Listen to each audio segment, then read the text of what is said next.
예. 주일 오후 시간에 죄에 대한 문제를 함께 나누었는데요. 오늘 이 시간에는 조금 더 광범위하게 우리 개인의 죄가 아니라 나라와 민족, 국가 전체적인 죄의 문제, 물론 이 나라와 민족의 죄가 이스라엘 백성들 한 사람 한 사람의 죄와 다 연결되어 있는 겁니다. 오늘 1절부터 6절까지 보시면 이스라엘의 총체적인 부패, 죄의 문제를 언급하고 있습니다.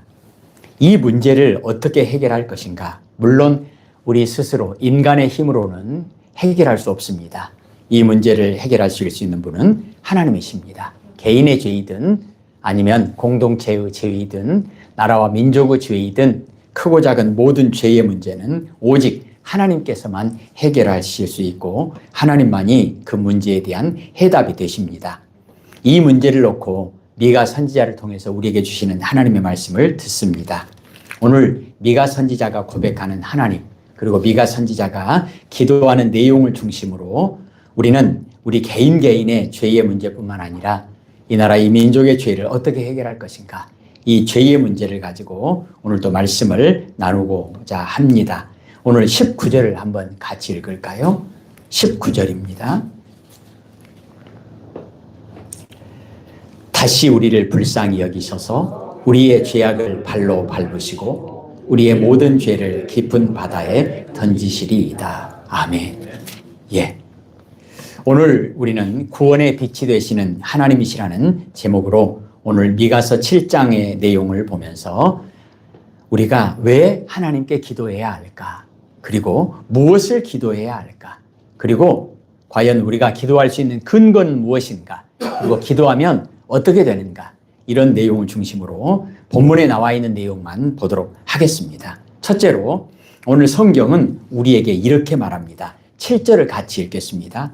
오직 나는 여호와를 우러러보며 나를 구원하시는 하나님을 바라보나니 나의 하나님이 나에게 귀를 기울이시리로다. 아멘.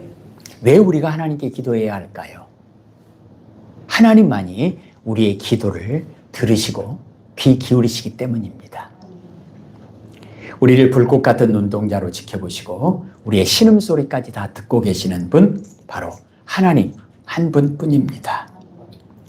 그래서 우리는 기도를 할 때 허공에 대고 하는 것이 아니라 지금도 살아계셔서 우리를 지켜보시고 우리의 신음소리까지도 듣고 계시는, 졸지도 아니하시고 주무시지도 아니하시는 하나님께 기도하는 것입니다. 기도할 때 그래서 우리가 항상 고백하는 것이 내가 기도하는 대상이 누구인가?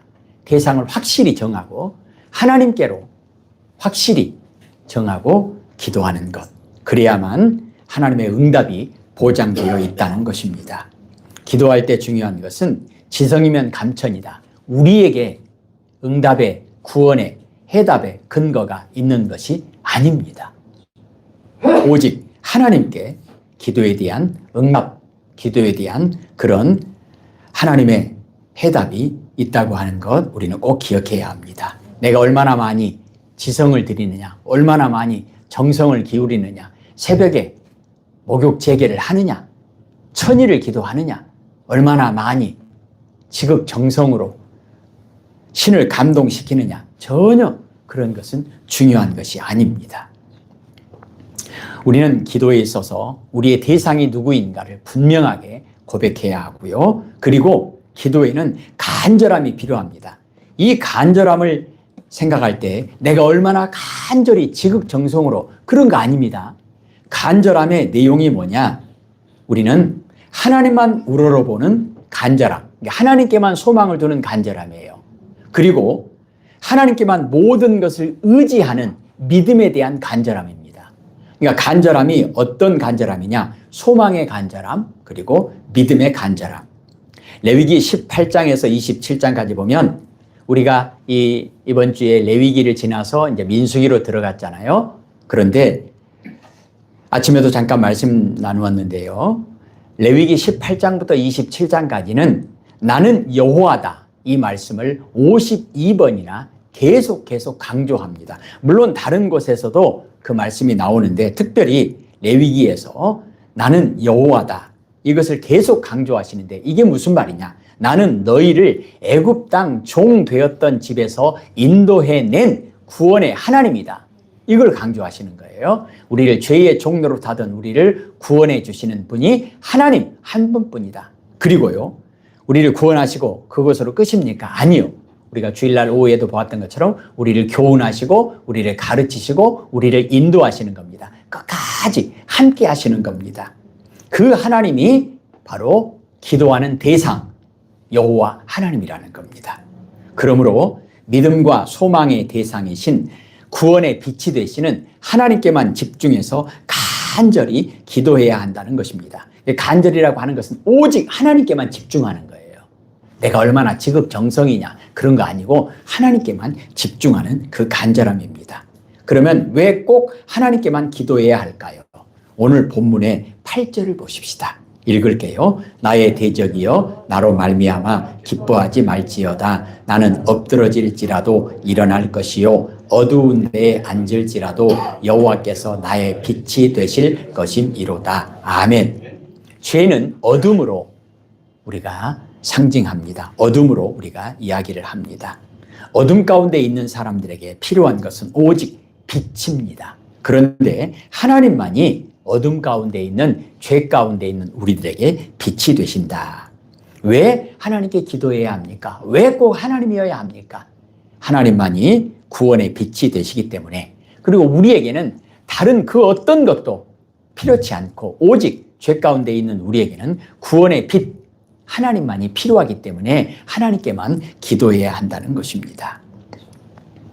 대적들을 향하여 미가 선지자는 당당하게 선포합니다. 오늘 8절의 내용이에요. 하나님만이 나의 구원의 빛이시다. 하나님만이 이 나라 이 민족의 구원의 빛이시다. 그러니 너희들은 나로 말미암아 기뻐하지 말아라. 나는 엎드러질지라도 일어날 것이다. 어두운 데에 앉을지라도 일어날 것이다. 왜? 하나님이 우리의 구원의 빛이시기 때문이로다. 이렇게 고백합니다. 성도는 어두운 데 거하지 않고 빛 가운데 다니게 됩니다. 왜 그렇죠? 빛이신 예수님께서 우리와 함께 하시고 우리를 인도하시기 때문에 그렇습니다.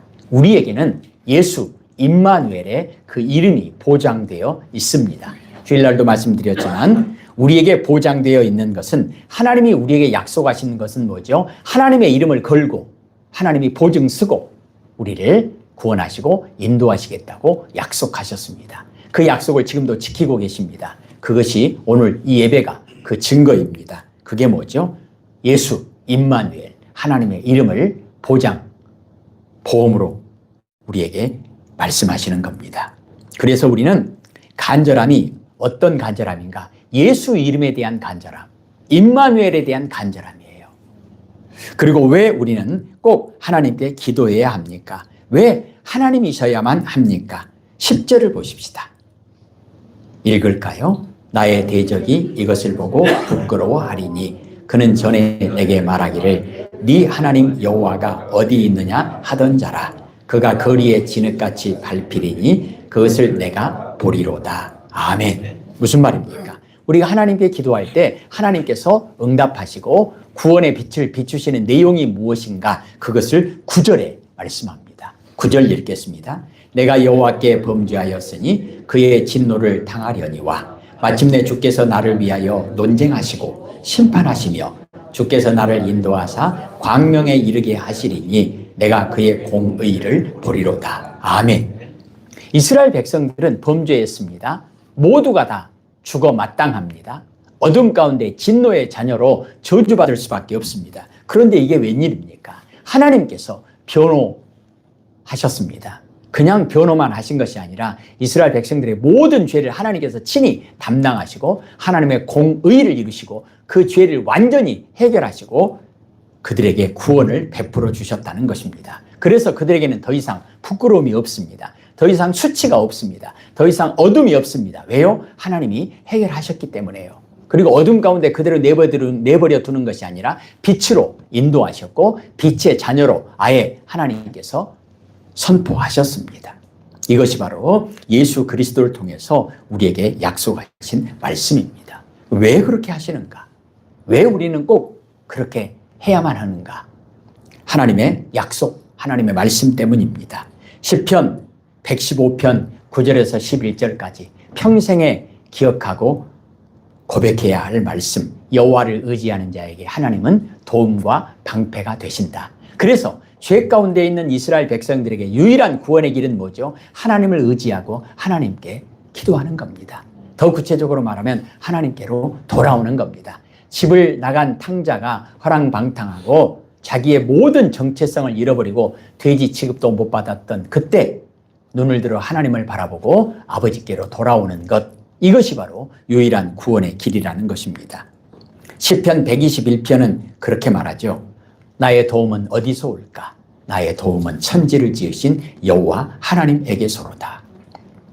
그러면 하나님께서 이렇게 하나님을 의지하는 자에게 구원을 베푸시는데 그 구원의 내용이 구체적으로 오늘 11절, 12절, 13절에 승리를 말씀하고 있습니다. 11절 보실래요? 네 성벽을 건축하는 날, 곧 그날에는 지경이 넓혀질 것이라. 그날에는 아수르에서 애굽 성읍들에까지, 애굽에서 강까지, 이 바다에서 저 바다까지, 이 산에서 저 산까지의 사람들이 내게로 돌아올 것이라. 그 땅은 그 주민의 행위의 열매로 말미암아 황폐하리로다. 아멘. 하나님께서 회복시켜 주시겠다는 것입니다. 여러분, 전쟁이 일어나면 다 뿔뿔이 흩어지잖아요. 다 죽고 살아남은 사람들도 뿔뿔이 흩어져 버립니다. 송두리째 없어져 버리잖아요. 그런데 하나님께서 다시 회복시켜 주시겠다는 겁니다. 이렇게 하나님의 은혜와 회복을 이스라엘 백성들에게 하나님께서 말씀하십니다. 그렇다면 이제 이것을 알고 미가 선지자는, 그리고 이스라엘 백성들은 구체적으로 무엇을 해야 될 것인가? 이제 구체적으로 하나님께 기도해야죠. 첫째는요, 죄의 문제를 하나님께 고백해야 합니다. 그리고 죄로 말미암아 완전히 모든 것을 잃어버린 그들에게 하나씩 하나씩 회복되어져야 할 것이 있는데, 그것이 뭐냐면 삶이 회복되어야 합니다. 그것을 14절에 말합니다. 자, 그래서 무엇을 구체적으로 하나님께 하려고 기도할 것인가? 14절을 보십시다.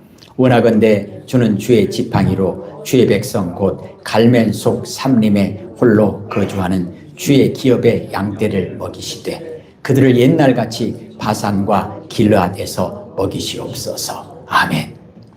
이스라엘 백성들이 완전히 망가져 버렸습니다. 뿔뿔이 흩어져 버렸습니다. 삶의 모든 것을 다 잃어버렸습니다. 왜 이렇게 되었을까? 집을 나간 탕자가 왜 이렇게 되었을까? 아버지를 떠났기 때문이구나. 하나님을 떠났기 때문이구나. 하나님을 떠나는 게 뭐죠? 죄죠. 하나님을 떠나는 게 뭐죠? 하나님의 말씀에 불순종한 겁니다. 자, 그렇다면 회복되는 유일한 길은 뭡니까? 돌아오는 겁니다. 돌아오는 거죠. 성경은 그렇게 말합니다. 시편 23편에 여호와는 나의 목자시니 내게 부족함이 없습니다. 하나님과의 관계만 회복이 되면, 탕자가 집으로 돌아가기만 하면 모든 문제가 다 해결되잖아요. 먹을 것 해결됩니까? 해결됩니다. 입을 것 해결됩니까? 해결됩니다. 잠잘 것 해결됩니다. 그뿐만입니까? 아들의 정체성까지 완전히 회복시켜서 깨끗이 목욕하고 머리끝부터 발끝까지 그 아들이라고 하는, 주인의 아들이라고 하는 정체성을 가락지를 끼우고 신발을 신고 그 모든 것으로 하나님께서 회복시켜 주시는 것을 성경은 우리에게 말씀합니다. 이스라엘 백성들은 죄로 말미암아 모든 걸 다 잃었어요. 일용할 양식도 해결할 수 없는 문제가 생겼습니다. 이 문제를 해결하기 위해서 그들은 구체적으로 무엇을 기도할 것인가? 첫째는요, 우리의 죄를 용서해 주옵소서 기도하는 겁니다. 그리고요, 예수님께서 주기도문에 어떤 기도도 말씀하셨죠? 우리에게 일용할 양식을 주옵시고. 그러니까 일용할 양식을 주시는 분은 하나님이시라는 거예요. 그거 인정하라는 거예요. 이스라엘 백성들이 40년 광야 생활 동안 농사 지었습니까? 안 지었습니다. 어떻게 했습니까? 날마다 하나님께서 만나를 내려주셨습니다. 그것을 통해서 이스라엘 백성들에게 확인시켜 주시고 끝까지 그들이 고백할 수 있게끔 만드신 것이 뭐죠? 우리에게 일용할 양식을 주시는 분은 하나님이시다. 그걸 고백해야 한다는 것입니다. 하나님께서는 이스라엘 백성들의 죄를 용서해 주시는 하나님이시구나. 그리고 이스라엘 백성들에게 일용할 양식을 주시는 하나님이시구나. 이거를 미가 선지자를 통해서, 미가 선지자의 기도를 통해서 다시 한번 알게 하시고 깨닫게 하시고 고백하게 하셨다는 것입니다. 이걸 기도해야 한다는 거예요. 하나님, 우리의 죄를 용서해 주옵소서. 우리에게 일용할 양식을 주시는 하나님, 내 생명의 주인은 하나님이십니다. 이걸 고백해야 한다는 거예요. 이걸 고백할 때, 하나님과의 관계가 온전히 회복될 때, 그때 시편 23편 1절의 고백을 할 수 있다는 거예요. 시편 23편 1절의 고백을 반드시 해야 한다는 거예요. 그게 뭐죠? 여호와는 나의 목자시니 내게 부족함이 없습니다. 그리고 구체적으로 무엇을 기도할 것인가? 오늘 15절을 한번 읽어보십시다. 이르시되 내가 애굽 땅에서 나오던 날과 같이 내가 그들에게 이적을 보이리라 하셨느니라. 아멘. 예. 조금 전에 레위기에서 나는 여호와다, 이 말씀을 반복해서 하시면서 나는 너희를 애굽 땅 종 되었던 집에서 인도해낸 여호와 하나님이다, 이것을 하나님께서 반복해서 말씀하셨다고 했잖아요. 미가 선지자의 기도를 들으시고 하나님께서는 즉각적으로 응답하셨습니다. 그게 뭐냐면 네가 애굽 땅에서 나오던 날과 같이 내가 그들에게 이적을 보이리라. 무슨 말입니까? 구원해 주시겠다는 겁니다. 구원해 주시고 그들을 가나안 땅으로 인도하시는 그 모든 과정 가운데 하나님께서 함께 하시겠다는 것입니다. 우리는 기도를 할 때 어떤 기도를 할 것인가? 기도의 내용이 중요해요. 자, 첫 번째, 기도의 대상이 중요하다는 말씀을 드렸고, 두 번째는 기도의 내용이 중요하다는 말씀을 드렸는데, 조금 전에 구체적으로 무엇을 기도할 것인가? 우리의 죄를 용서해 주십시오. 그리고 우리의 생명의 주인은 하나님이십니다. 이걸 고백하는 기도를 한다고 했잖아요. 이 기도를 하게 되었을 때 즉각적으로 응답을 받았습니다. 하나님께서 응답하셨다는 얘기는 하나님의 뜻에 딱 합당했다는 얘기잖아요. 하나님의 뜻에 맞는 기도를 했다는 것입니다. 자, 그러면 우리는 하나님의 뜻이 무엇인지 잘 모를 때는 어떻게 해야 합니까? 물어보면 되죠. 하나님께서 야고보서에서도 지혜가 부족하면 어떻게 하라고요? 지혜를 구하라. 구체적으로 나에게 필요한 것을 구하라는 거예요. 하나님의 뜻이 무엇인지를 알아야 되는데 그게 가장 중요한데 내가 잘 모릅니다. 그럼 어떻게 하면 되겠습니까? 묻는 거예요. 하나님의 뜻을 묻는 것을 하나님께서는 기뻐하시겠습니까? 얼마나 기뻐하시겠습니까? 즉각적으로 응답해 주신다는 거예요. 그리고 하나님의 뜻을 묻고 들었으면 어떻게 하면 되겠습니까? 순종하면 되죠. 그렇게 하면 되죠. 기도 응답에는 세 가지가 있다는 거 우리 잘 알잖아요. 즉각적으로 응답받는 거, 그 다음에 하나님이 no 하시는 거, 그리고 기다려라 하시는 것. 미가 선지자는 왜 어떻게 하나님께 즉시 응답받았을까요? 그리고 이스라엘 백성들이 이 엄청난 죄 가운데 모두의 손가락질을 받던 그 무서운 저주 가운데 있었던 이스라엘 백성들이 어떻게 즉각적으로 응답받았을까요? 그들은 하나님의 뜻에 묻는 기도를 했기 때문입니다. 17절을 보십시다. 그들이 뱀처럼 티끌을 핥으며 땅에 기는 벌레처럼 떨며 그 좁은 구멍에서 나와서 두려워하며 우리 하나님 여호와께로 돌아와서 주로 말미암아 두려워하리이다. 아멘. 하나님의 뜻이 무엇입니까? 구원받는 거죠. 하나님의 백성들이 죄의 종로로 타는 거, 이게 하나님의 뜻이겠습니까? 하나님의 백성들이 애굽에서 바로의 종로로 타는 거 하나님의 뜻이겠습니까? 하나님의 자녀가 돼지 우리에 가서 돼지 치는 거, 이것이 하나님 아버지의 뜻이겠습니까? 아닙니다. 어떻게 하면 되겠습니까? 돌아오는 거죠. 구약 성경에서 반복해서 하시는 말씀 가운데 쉐마, 들으라, 그리고 돌아오라, 이 말씀이 계속 반복되어 나옵니다. 미가 선지자는 하나님의 능력을 알았습니다. 하나님은 오늘 말씀에도 나와 있는데 기적을 베푸시는 하나님이시다. 능력을 베푸시는 하나님이시다. 이렇게 말씀합니다. 그러면 이 하나님의 그 능력을 알고 하나님의 은혜 가운데 승리하려면, 잃어버렸던 모든 것을 다시 찾고 회복하려면, 하나님께서 원래 주시고자 말씀하셨고 약속하셨던 그 복을 다시 누리고 살아가려면 어떻게 하면 되겠습니까? 돌아오면 된다는 거예요. 하나님께 돌아오면 된다는 거예요. 부족한 거 하나님이 책임지신다는 겁니다.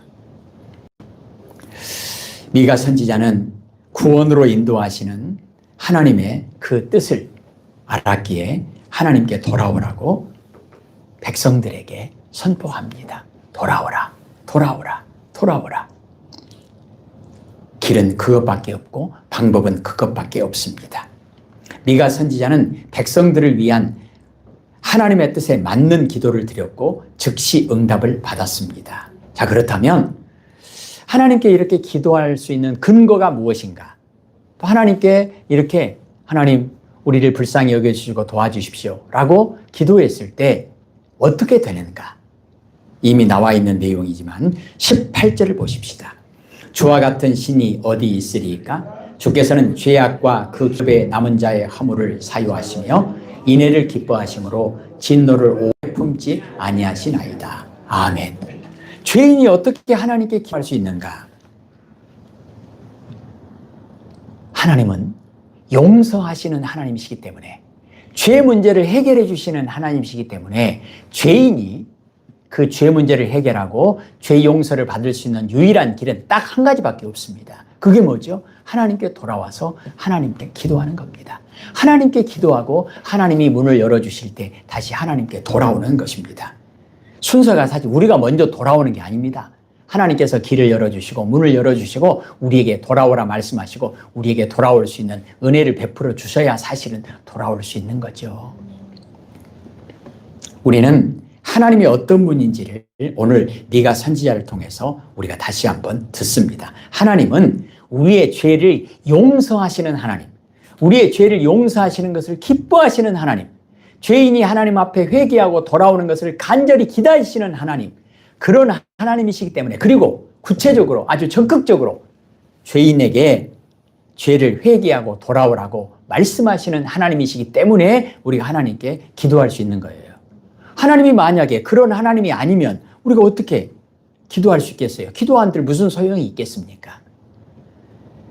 예수님께서 이 땅에 오셨을 때 세례 요한을 통해서 가장 먼저 첫 번째 설교가 뭐죠? 회개하라, 천국이 가까이 왔다. 회개하라, 천국이 가까이 왔다. 세례 요한도 그렇고 예수님도 그렇고 첫 번째 설교가 그거라는 거예요. 그리고 그 일을 위해서 예수님께서 오셨다는 거예요. 왜요? 하나님이 그런 분이기 때문에. 그래서 죄 문제를 가지고 있는 인류는 그 죄 문제를 해결할 수 있는 유일한 길, 하나님께 용서해달라고 기도하는 겁니다. 왜요? 하나님은 용서하시는 하나님이시기 때문에. 성경은 하나님이 용서하시는 하나님이시라고 하는 것을 계속 반복해서 우리에게 말씀합니다. 이사야 53장 6절에 우리는 다 양 같아서 그릇 행하여 각기 제 길로 갔거늘 여호와께서는 우리 모두의 죄악을 예수님에게 담당시키셨도다. 용서하시는데, 우리 죄 문제를 해결하시는데 방법이 뭐냐? 하나님이 그 죄를 다 짊어지시는 거예요. 왜요? 그 방법밖에 없기 때문에. 우리에게 매를 좀 때리시고 우리에게 훈계하시고, 야 잘못했지? 예, 잘못했습니다. 다시는 그러지 말아라. 예, 한번 보겠다. 예, 소용없습니다. 인간은 그 누구도 자기 스스로의 힘과 노력으로 죄 문제를 해결할 수 없습니다. 그래서 죄를 용서하시고 죄에서 구원하시기 위해서 하나님께서 하셨던 방법은 뭔가? 로마서 4장 25절에 예수는 우리가 범죄한 것 때문에 내줌이 되고, 어디에요? 대속제물로 십자가에서 죽으시고 또한 우리를 의롭다 하시기 위하여 살아나셨느니라. 그러니까 예수님의 십자가와 부활의 방법이 아니면 죄 문제를 해결할 수 없다는 거예요. 하나님께서 우리 죄를 용서하시고자 하시는 하나님의 방법이 그것이라는 거예요. 그래서 고린도후서 5장 17절에 그런즉 누구든지 그리스도 안에 있으면 새로운 피조물이라, 이전 것은 지나갔으니 보라 새 것이 되었도다. 그러니까 죄 문제가 해결되고 회복이 되는 길은, 방법은 뭐냐? 오직 예수밖에 없다는 것입니다. 그럼 왜 이렇게 하시는가요? 요한복음 3장 16절에 하나님이 세상을 이처럼 사랑하사 독생자를 주셨으니 이는 그를, 예수를 믿는 자마다 멸망하지 않고 영생을 얻게 하려 하심이라. 19절 보십시다. 다시 우리를 불쌍히 여기셔서 우리의 죄악을 발로 밟으시고 우리의 모든 죄를 깊은 바다에 던지시리이다. 아멘. 우리는 끊임없이 주일날도 보았던 것처럼 7번이 아니라 70번이 아니라 7번씩 70번까지라도 그러면 490번입니까? 아니요. 돈을 사랑함이 일만하게 뿌리가 된다. 우리의 죄가 10,000가지 뿐이겠습니까? 사랑하는 성도 여러분, 하나님께서는 끊임없이 우리의 죄를 용서하시고 우리를 회복시키시기 위해서 하나님이 어떤 분인가? 사랑의 하나님이라고 하는 것을 오늘 19절에 말씀하고 있습니다. 우리가 어떻게 하나님께 기도할 수 있는가? 근거가 무엇인가? 하나님은 사랑의 하나님이시기 때문에 용서하시고 구원하시는 하나님, 그게 사랑이죠. 그리고 교훈하시고 인도하시는 하나님, 그게 사랑이죠. 이 하나님의 사랑이 아니면 예수 임마누엘의 그 이름이 아니면 우리가 어떻게 영생을 얻을 수 있겠습니까? 하나님께서는 사랑으로 우리에게 믿음, 즉 말씀과 예수 그리스도와 은혜를 값없이 선물로 주셔서 우리가 하나님의 사랑 가운데 평생을 살아갈 수 있도록 오늘도 구원의 빛이 되어 주셔서 오늘도 우리를 여기까지 인도하셨다는 것입니다. 제가 해남에 있었을 때 교회 청년이었는데 신학을 하고 지금은 목사가 되어서 해남에 있는데요. 제가 물어봤거든요. 왜 신학을 하고 전도사가 되고 목사가 됐냐 그랬더니 청년 때 이제 교회를 열심히 다니면서 이렇게 하루는 기도를 하는데 갑자기 감격이 밀려와 가지고 막 눈물이 눈물이 나오면서 하나님께서 그런 감동을 주시더라는 거예요. 그 목사 이름이 좋은 일이니까 제가 이름을 대면요. 김종학 목사인데요. 종학아, 너는 내 사랑하는 아들이다. 내가 소원이 하나 있다. 내가 원하는 것이 하나 있다. 하나님, 그게 뭡니까?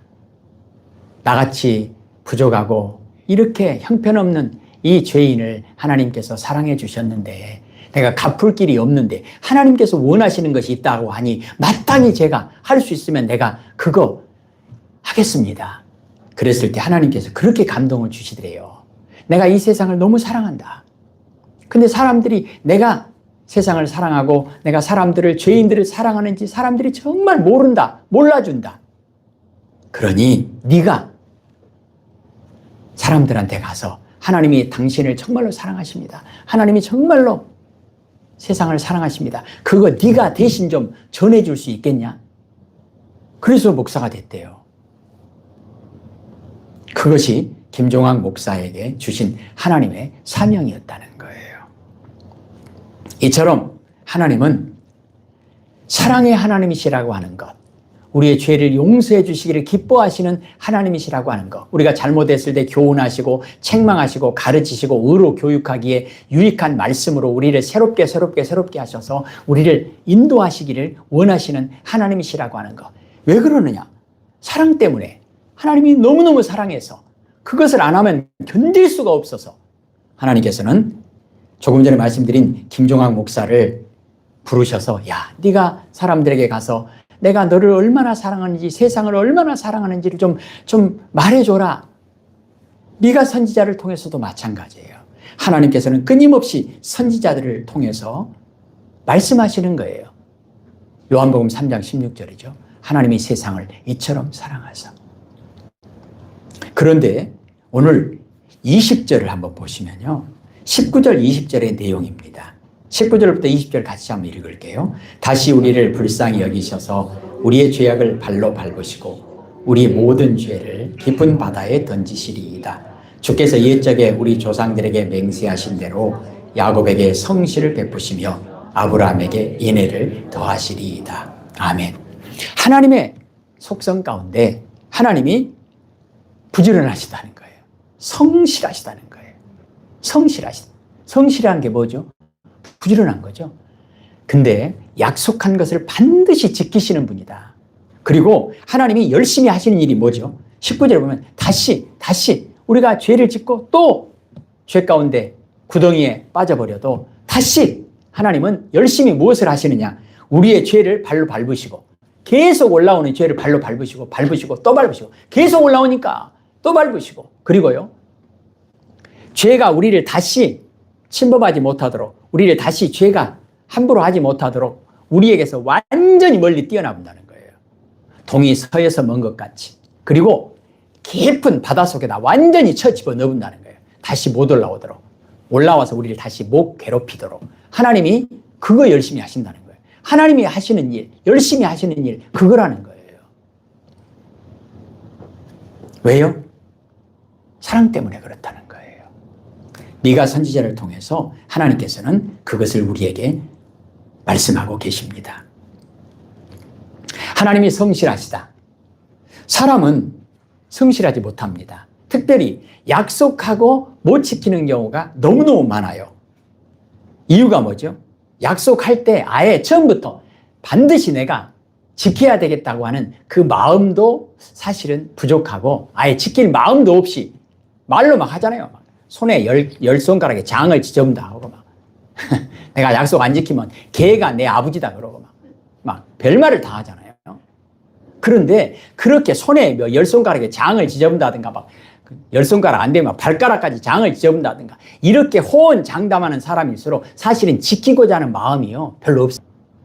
정말로 지켜야 되겠다고 두려운 마음을 가지고 반드시 지켜야 되겠다고 생각하는 사람은요 함부로 그렇게 장담 못합니다. 왜냐?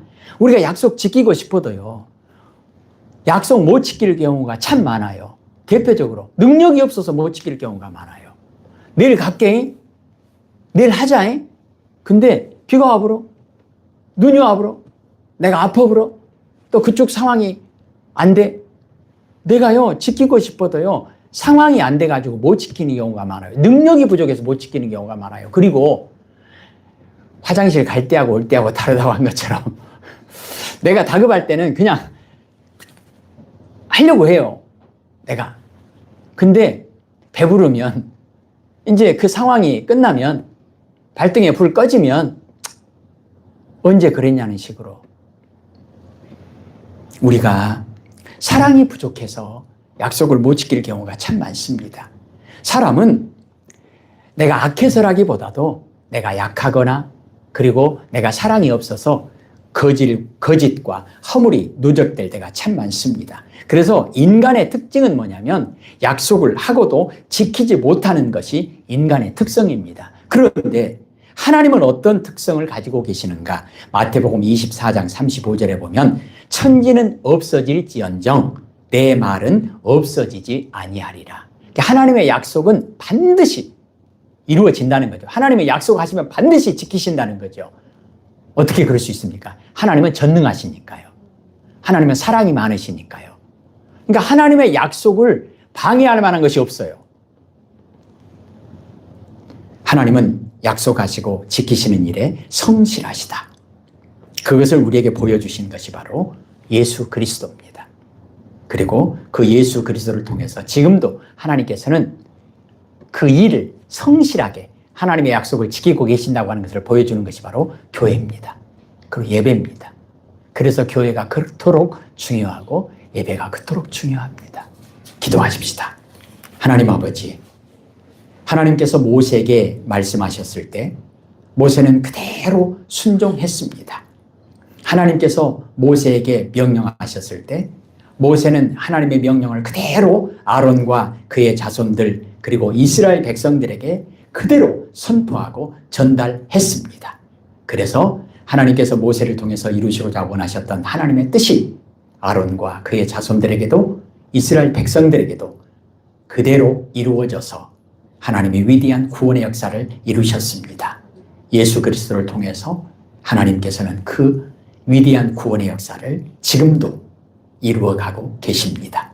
착한 일을 시작하신 하나님, 교회를 위하여 교회를 통해서 착한 일을 시작하신 하나님, 그리고 교회를 위하여 교회를 통하여 착한 일을 이루어 가시는 하나님, 그 교회가 바로 예수 그리스도이심을 오늘도 믿음으로 고백하는 우리의 삶 가운데 하나님, 미가 선지자를 통해서 이루시고자 원하셨던 하나님의 뜻을 이루시옵소서. 예수님 이름으로 기도합니다. 아멘.